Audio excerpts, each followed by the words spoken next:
on s'est rendu compte que nos réunions coûtaient cher, prenaient beaucoup de temps, monopolisaient beaucoup de capital humain, et on a cherché à avoir un retour sur investissement le plus intéressant possible. Nous, sur la DOTC Côte d'Azur, on utilise l'outil Meeting pour différents types de réunions. Le premier type de réunion sont les comités de direction. Le deuxième type de réunion où on utilise Meeting, ce sont les rendez-vous en face à face avec mes collaborateurs directs, tous mes N-1. Et le troisième type de réunion sur lequel on utilise Meeting, ce sont les réunions qui vont consister à gérer et à suivre les projets majeurs, les grands projets de la DOTC. Les objectifs recherchés étaient d'optimiser réellement les réunions, c'est-à-dire de ne pas avoir de trou noir, de ne pas avoir de temps mort et d'utiliser au maximum chaque moment de chaque réunion.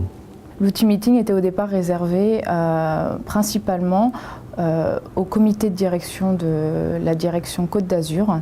Progressivement, on a développé cet outil à d'autres utilisateurs, donc à des directeurs de groupement et également à des directeurs d'établissement. J'utilise Meeting dans les comités de direction. Je l'utilise aussi au niveau de mes comités de coordination avec mes directeurs d'établissement. À chaque réunion, on définit pour chaque personne des actions très précises qui vont définir ce qu'on attend de cette personne et de cette action en termes de livrables et en termes de délai, de timing. Meeting au quotidien, c'est le suivi de toutes mes actions, c'est des relances automatiques. C'est aussi l'outil qui nous permet de savoir où en sont nos collègues, nos collaborateurs et surtout de s'alerter entre nous. Ça me permet de me rappeler aussi à moi que je dois finir aussi et je dois boucler cette action. C'est un outil qui va venir se substituer en grande partie à l'email. Donc en fin de compte, ça ne va pas prendre plus de temps que notre activité informatique et numérique au quotidien avant. Pour autant, c'est beaucoup plus interactif et comme c'est interactif, on va gagner du temps. Un directeur d'établissement fait des comités de coordination, il fait ses conseils de direction chez lui, il a beaucoup d'actions à faire, il a la tête dans le guidon tous les jours, de la distribution à faire, des problèmes sociaux. Et je pense que cet outil de dire je vous rappelle qu'il y a un comité de coordination qui va se faire à telle date, c'est vraiment un plus pour eux. Voilà, c'est un peu l'aide-mémoire que chaque directeur d'établissement apprécie.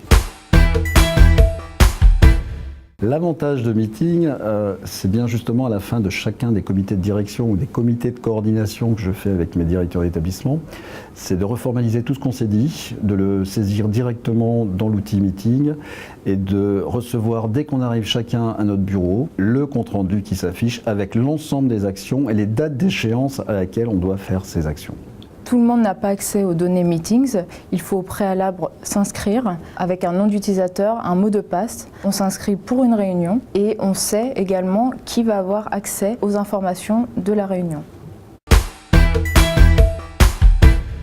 Au bout de 12 mois de déploiement de cet outil, j'ai vu une véritable avancée et un changement d'esprit. Meetings se développe à vive allure au niveau des utilisateurs, au niveau des contributions de chacun, du nombre de réunions et du nombre de comptes rendus créés. En effet, on va utiliser des outils d'aujourd'hui qui sont un peu l'équivalent d'un YouTube ou d'un Twitter dans la sphère privée.